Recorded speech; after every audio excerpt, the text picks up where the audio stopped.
오늘은 이 호세아서 세 번째 시간입니다.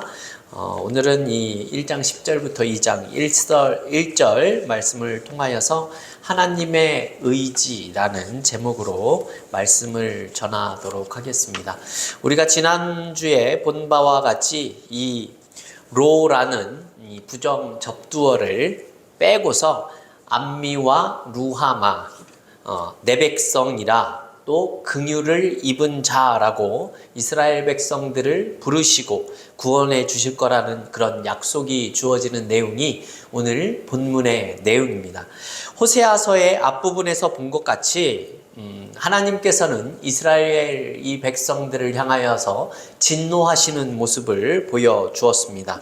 그 하나님의 진노가 호세아라는 선지자를 세우게 만들었고, 그로 하여금 마땅치 않은 자격이 되지 않는 부인을 맞이하게 되는데, 호세아는 그 하나님의 명령에 순종하는 모습을 보여주었습니다.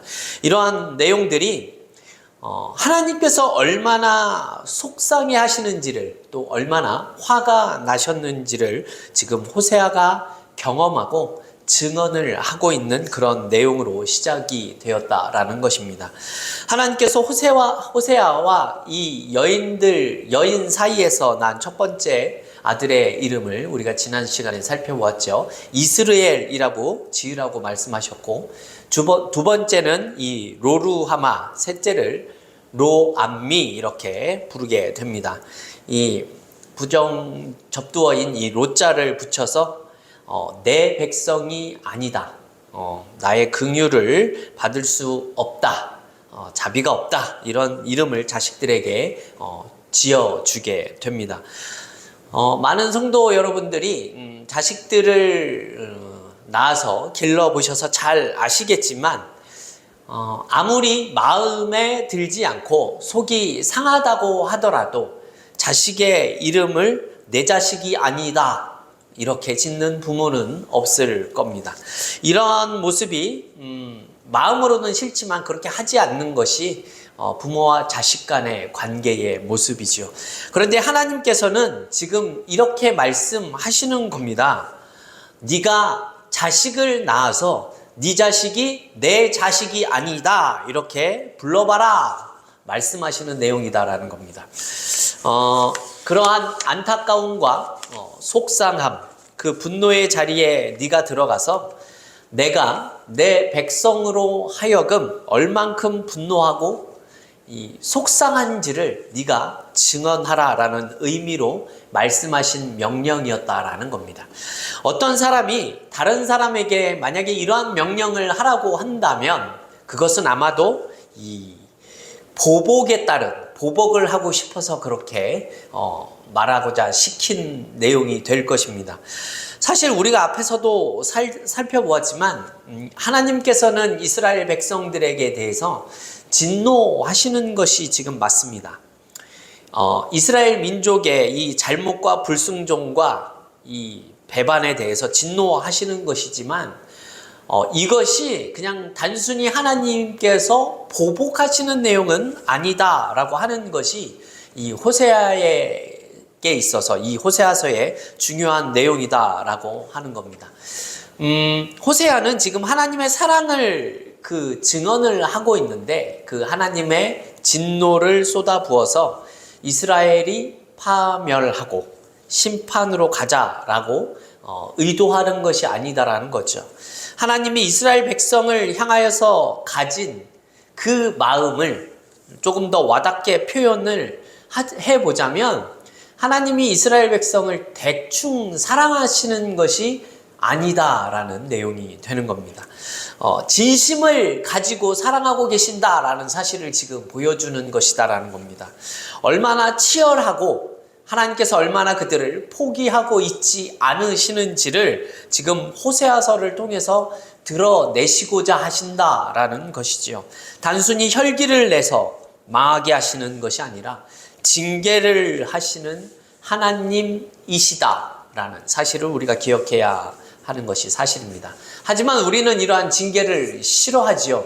우리는 우리의 삶에서 아무 일도 일어나기를 원치 않는 것이 사실입니다.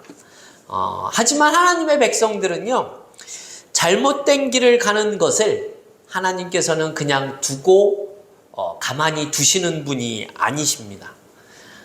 잘못된 길을 가는 자를 그대로 두시는 것을 우리 교리에서는 유기라는 말로 사용을 하고 있죠. 그리스도인들이라면 선택과 유기라는 교리에 대해서 한 번쯤은 들어보셨을 것 같습니다. 여기서 유기라는 말은요, 어떤 내용이냐 하면요, 그들이 잘하든지 잘하지 못하든지 바른 길을 가든지 바르지 못한 잘못된 길로 가든지 아무런 상관조차 하지 않겠다라는 겁니다. 유기, 말 그대로 유기입니다. 그냥 버려두는 겁니다. 어떻게 되든지 상관하지 않겠다라는 뜻이죠.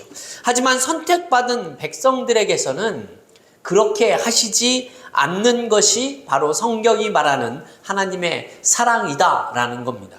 그렇기 때문에 이스라엘 백성들의 이러한 배반과 이 불순종과 불신앙에 대한 그런 분노가 하나님께서는 그 올바른 사랑을 향한 그 사랑을 목적하고 있는 것이고, 그렇기 때문에 하나님께서 이 백성을 포기하실 수 없다라는 것을 증거하고자 이러한 내용들을 분노로서 표현하고 계신다라는 것이죠. 여러분, 사실 포기를 하게 되면 화도 나지 않는 것이 당연한 모습입니다. 그냥 외면하면 되고요. 뭐 이렇게 신경 쓰지 않아도 됩니다. 왜냐하면 어떻게 되든지 상관없기 때문에 그렇죠. 포기를 하는 것은 그렇습니다. 그러나 하나님은 그와 같지 않다라는 겁니다. 왜 그렇죠? 하나님이 그들을, 이스라엘 백성들을 포기하지 않으시기 때문에 그렇다라는 겁니다. 이스라엘 백성들은 자신들이 원하는 삶을 살기 위해서 하나님을 배반하고 도망가는 모습을 보여주었습니다. 그러나 그 자리까지 하나님께서는 따라오시고 쫓아오셔서 분노로서 그들에게 자신의 사랑을 보여주고 계신다라고 말씀드렸죠. 이것이 지난 시간까지의 모습이었습니다.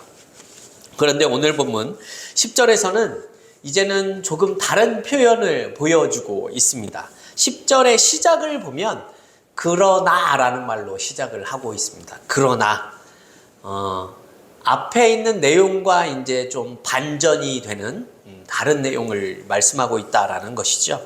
앞에서는 하나님께서 엄청나게 분노하고 계시는 상황들에 대해서 말씀을 하셨는데 이제는 다른 분위기로 이야기를 하신다라는 내용입니다. 그러나 우리는 이 그러나라는 이 표현을 매우 잘 해석을 할 필요가 있습니다. 앞에서는 분노하셨는데 그러나 내가 끝까지 분노하지는 않겠다, 이런 뜻으로 이야기를 하는 것이 아니다라는 겁니다. 이 그러나는 하나님의 그 진노가 목적했었던 것이 우리가 그냥 쉽게 생각하는 그런 보복과는 다르다라는 사실을 말하고 있기 때문에 그렇습니다. 그래서 이스라엘 백성들이 구원을 받게 될 것이고 회복을 하게 될 것이고 하나님의 복을 받을 것이라는 약속으로 마무리되는 것이 오늘 본문의 모습입니다. 11절을 보게 되면 이렇게 말씀하고 있죠. 제가 읽어보겠습니다. 이에 유다 자손과 이스라엘 자손이 함께 모여 한 우두머리를 세우고 그 땅에서부터 올라오리니 이스라엘의 날이 클 것임이로다, 이렇게 말씀하고 있습니다. 지난주에 이 자녀들의 이름의 의미라는 제목으로 말씀을 전했었죠. 그 가운데 첫 번째 아들의 이름이 이스르엘이었습니다. 이스라엘은 원래는 지명이죠. 아주 비옥한 북왕조 이스라엘의 그 땅을 의미합니다. 그래서 사실은 복된 땅이고, 원래 이스르엘이라는 표현은요, 하나님이 심으신다라는 뜻을 가진 복된 이름입니다. 그런데 앞에서 우리가 이 이스라엘에 대해서 알아보았을 때 어떠한 의미로 등장을 했었죠? 이 예후가 이 아합의 왕조를 파멸을 시킬 때 이 아합 왕자의 아들들, 이 왕자들을 70명을 죽인 곳입니다. 이 아합 왕조와 이 연결된 유다 왕을 죽인 곳이기도 하고요. 이세벨을 죽인 장소이기도 합니다. 그래서 지난 시간에 이스라엘이 이 보복과 피의 장소라는 역사적인 사실을 가지고 그 장자를 이스라엘이라고 이렇게 이름을 지으라고 말씀드렸던 기억이 납니다. 예후가 아합 왕조를 멸망시킨 것처럼 하나님이 지금 내가 너희를 그렇게 대하겠다라는 것이죠. 북왕조를 내가 멸망시키듯이 이스라엘이라는 이름이 가지는 내용이 그들에게 있어서 이와 같은 중요한 의미를 가지고 있다라는 사실을 말씀하고 있는 겁니다. 호세아의 아들의 이름을 증거 삼아서 이스라엘 백성들에게 내가 이와 같이 할 것이다를 말씀해 주는 무서운 이름입니다. 그런데 오늘 본문은 아주 다른 분위기를 보여주고 있죠. 회복과 구원을 약속하고 있고요. 하나님의 그 궁극적인 복을 약속하는 장면이 나타나고 있기 때문에 그렇습니다. 조금 전에 제가 읽어봤지만 이스라엘의 날이 클 것이미로다 이렇게 말씀하는 내용이 나옵니다. 여러분 이게 무슨 뜻이겠습니까? 원래 이스라엘에게 허락했었던 이 젖과 꿀이 흐르는 그 땅, 그런 내용을 상징하는 것처럼 이제는 하나님께서 심고 거두시는 복된 땅, 복된 나라와 복된 기업이 되게 하시겠다라는 그 뜻대로 실현될 것을 약속해 주는 그런 말씀이다라는 겁니다. 앞서 두 번의 내용과는 이 확연하게 다른 그런 내용을 우리에게 보여주고 있지요. 그리고 하나님께서 이스라엘을 향하신 그 가지신 진노가 결국은 축복으로 마무리되는 이런 내용이 나타나고 있는데 여기에는 그러한 이유가 있다라는 겁니다.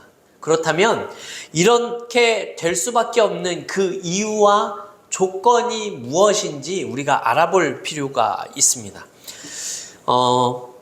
이스라엘이 하나님을 배신하고 복받지 못할 그런 행동을 저지르게 됩니다. 그들의 행동으로 인해서 이들은 심판을 당할 수밖에 없는 처지가 되었고 하나님의 진노를 부르는 그런 행동을 한 것은 이스라엘 백성들 자신들이 자초한 일입니다. 그런데 10절 말씀은 어떻게 이야기를 하고 있습니까? 10절을 제가 또 읽어보겠습니다. 그러나 이스라엘 자손의 수가 바닷가의 모래같이 되어서 헤아릴 수도 없고 셀 수도 없을 것이며 전에 그들에게 이르기를 너희는 내 백성이 아니라 한 그곳에서 그들에게 이르기를 너희는 살아계신 하나님의 아들들이라 할 것이라 이렇게 말씀하고 있습니다. 이스라엘 자손의 수가 바닷가의 모래처럼 많아져서 헤아릴 수도 없게 셀 수도 없을 것이다 라는 말씀은 우리가 사실은 매우 익숙하게 들리는 말씀입니다. 바로 하나님께서 아브라함을 부르셨을 때에 약속한 그 내용을 지금 인용해서 말씀하고 있기 때문에 그렇습니다. 여러분 우리는 아브라함에 대해서 기억할 필요가 있습니다. 그가 어떤 사람입니까? 그의 아버지에 대해서 아십니까? 그의 아버지는 데라라는 사람이었고요. 우상을 만드는 사람이었습니다. 그의 아들이 바로 아브라함이죠. 그런데 하나님께서 그 아브라함을 부르셨다라는 겁니다. 하나님께서는 자신의 백성들을 만들기 위해서 처음 부르신 그 인물이 바로 아브라함입니다. 그런데 여기서 드리고자 하는 말씀은 그의 아버지인 데라가 우상을 만드는 사람이었고 하나님을 믿었다라는 내용이 나타나고 있는 그러한 인물들은 아닙니다. 이렇다라는 것은 아브라함이 하나님의 부르심을 입을 만한 그런 어떤 자격도 갖추지 못한 사람이었다라는 사실을 보여주는 겁니다. 그런데 하나님께서는 이 아브라함을 부르셔서 어떠한 일들을 행하고 계십니까?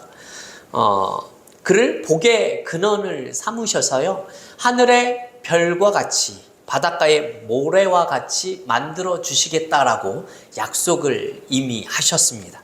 그 신실하신 하나님께서 오늘 본문의 10절 말씀을 통해서 그 내용들을 이스라엘 백성들에게 다시 한번 약속해주고 있다라는 것입니다. 그렇다면 여러분, 이렇게 진노의 대상이었던 이스라엘 백성들이 다시 하나님의 신실한 약속을 받을 수 있는 그 조건은 무엇입니까? 이스라엘 백성들에게 그 조건이 있는 것이 아니라 그 조건은요, 유일하게 살아계신 하나님께서 유일한 근거가 되시고 조건이 되신다라는 말입니다. 제가 지난 시간에 하나님은 창조주시다라는 말씀을 드렸습니다. 무에서 유를 창조하신 분이시다라고 말씀을 드렸죠. 소망이 없는 곳에서 소망을 주실 수 있는 분이시고 흑암 속에서 빛을 나타내실 수 있는 분이 바로 우리의 하나님이 되셨다라고 말씀드렸습니다. 하나님께서는요, 이 아브라함을 인용해서요, 하나님이 누구신가를 지금 다시 한번 각인시켜주고 있다라는 겁니다. 아브라함이 하나님을 믿었다라는 이 말은요, 아브라함이 믿음이라는 것에서 믿음이 조건이 되었다라는 뜻이 아니다라는 겁니다. 이게 조금 어려울 수 있는데요. 하나님께서 아브라함에게 한 약속은요, 아브라함이 그 약속을 받을 만한 조건과 믿음이 있어서가 아니라 하나님께서 일방적으로 아브라함을 향한 기쁘신 뜻을 가지고 있기 때문에 가능했었다라는 말씀입니다. 이 말을 조금 더 쉽게 표현하면요, 아브라함은 믿음의 조상이 되고 그 믿음의 조상이 될 수 있었던 것은 다 무에서 유를 창조하실 수 있는 분이, 그리고 없는 것에서 있는 것 같이 부르실 수 있는 그 하나님께서 시작하신 일이다라는 말씀입니다. 아브라함이 그런 부르심을 받을 만한 믿음의 근거가 성경에는 나오고 있지 않다라는 겁니다. 결국 모든 근거는 하나님으로부터 시작된 그런 근거가 되었다라는 겁니다. 신약에 나오는 내용으로 말씀을 드리자면요, 이렇게 됩니다. 예수가 죽으시고 부활하심을 통해서 우리가 의롭다라는 조건을 가지게 된 사람들이 되었죠. 우리가 의로운 조건을 내건 사람들이 된 것이 아니다라는 겁니다. 우리가 죽어 마땅한 자격 밖에는 가진 것이 없었는데 예수께서 우리를 대신하여 죽으시고 부활하셔서 우리를 살려낼 근거를 가지고 계신다라는 것에서 출발하는 겁니다. 여러분, 이제 어떠한 뜻인지 좀 아시겠습니까? 그렇다면 우리의 믿음의 위치는 어떠한 것에 있는 것일까요? 우리의 믿음이 우리에게 있어서 조건의 모습으로 존재하는 것이 아니라요, 우리의 믿음은요, 책임의 모습으로 존재하고 있다라는 겁니다. 우리가 구원을 받을 만한 의로움과 믿음의 모습은 예수를 통해서 얻게 되었다라는 것입니다. 그렇다면 우리는 이렇게 하나님을 통하여 구원을 얻을 수가 있는데, 이것을 예수께서 이 땅에서 이루셨고 성령 하나님께서 우리를 믿게 하시고 고백하게 하신다라는 것입니다. 이러한 내용을 우리가 믿음으로써 책임지며 이 땅을 살아가는 것이지요.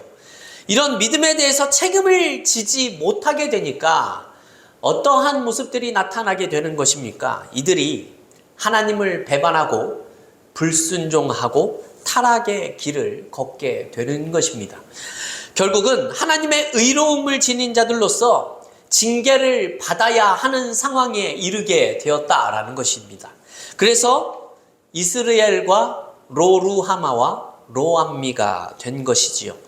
더 이상 이들을 두고 볼 수 없는 그런 상황이 넘어선 그런 모습입니다. 하나님께서 직접 호세아를 부르셔서 이제는 이스라엘 백성들에게 개입하실 수밖에는 없는 그런 상황이 되었다라는 겁니다. 이런 상황에서 오늘 본문의 시작인 그러나가 시작된 것이다라는 겁니다. 너희들에게 이러한 것을 가질 만한 근거가 있어서가 아니라 내가 한 약속 때문에 이스라엘 백성들에게 이제는 반전이 나타날 수 있게 되었다라는 겁니다. 아브라함 때에도 동일하게 아브라함에게 자격이 있어서 나타난 것이 아닌 것처럼 말씀입니다.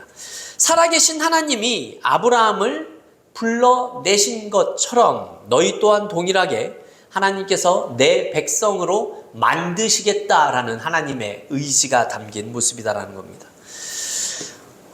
무에서 유를 창조하실 수 있는 그 하나님께서, 이 창조주 하나님께서 내 백성을 만들어 가시겠다라는 겁니다.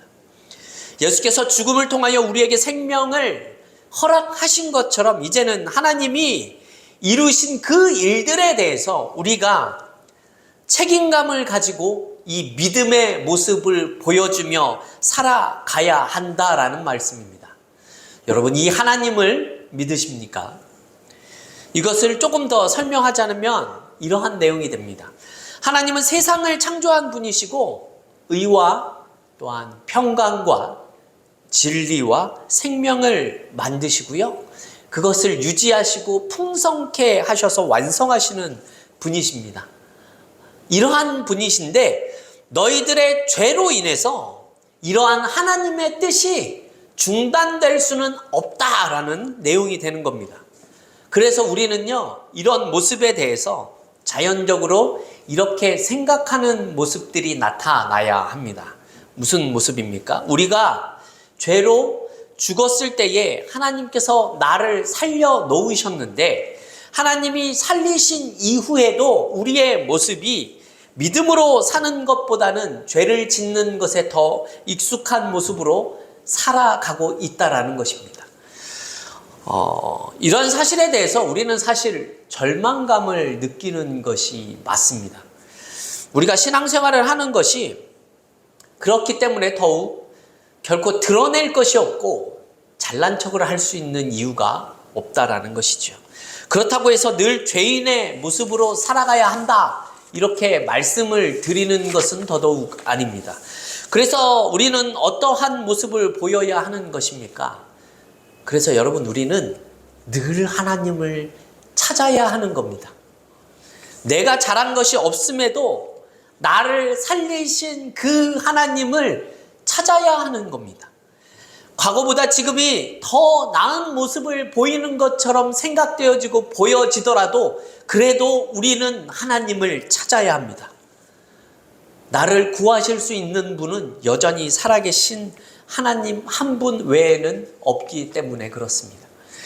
그런데 이러한 사실을 깨닫지 못하고요, 우리들의 모습을 보면 우리는 조금 더 나은 교회를 찾으려고 하고 더 좋은 교회를 찾겠다고 떠나는 모습들을 보여주고는 합니다. 또 어떤 분들은 이런 거 저런 거 다 보기 싫다라고 해서 교회 자체를 떠나시는 분들도 계시기도 합니다.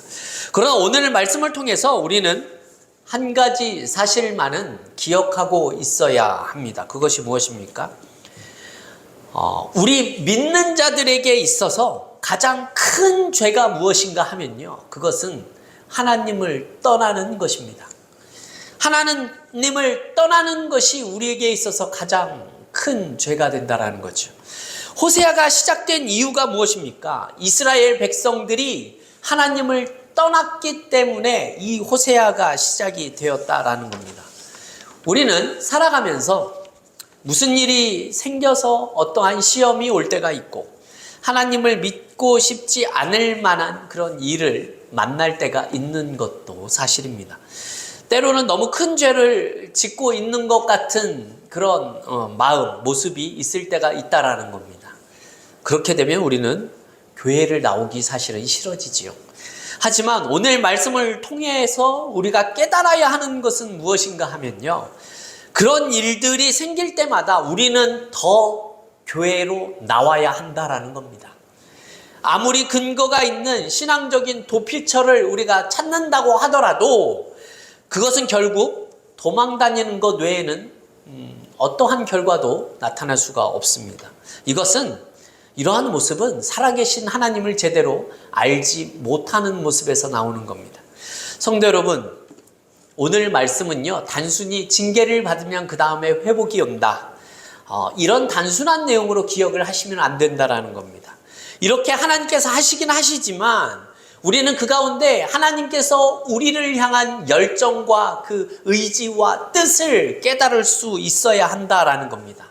하나님이 그렇게 하시는데 나에게는 그 어떤 조건도 없고 근거가 없음에도 불구하고 결국 하나님은 자신의 뜻대로 그 일들을 이루어 가시겠다라는 겁니다. 이것이 우리에게 있어서 되게 대단한 모습으로 은혜스럽게 들리실 수도 있습니다. 하지만 여러분, 이런 내용이 결코 쉽지 않은 삶을 우리에게 요구하고 있다라는 사실도 우리가 알고 있어야 합니다. 이것을 조금 더 바꿔서 이야기를 하자면요, 이러한 내용이 됩니다. 하나님께서는 우리에게 이렇게 말씀을 하시는 겁니다. 너희는 살아계신 하나님의 아들들이 될 것이다 라는 내용이죠.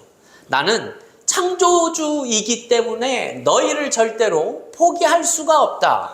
나는 하나님이기 때문에 너희에게 있어서 행하는 모든 일들을 중단할 수도 없고 포기할 수도 없다. 그래서 나는 너희를 만들었고 너희에게 복을 주기 위해서 작정했기 때문에 너희를 그대로 놓아두지 않겠다.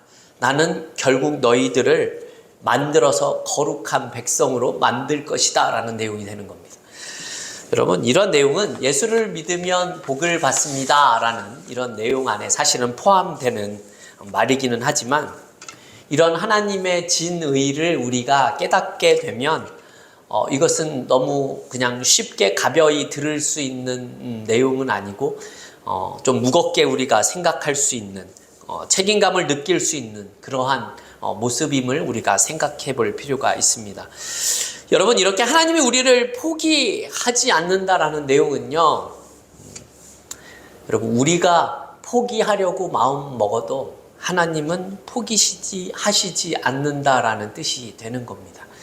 내가 거룩해지지 않고 싶어도요, 하나님은 우리를 거룩하게 결국은 만들어 내실 것이다 라는 의지가 담겨져 있는 겁니다.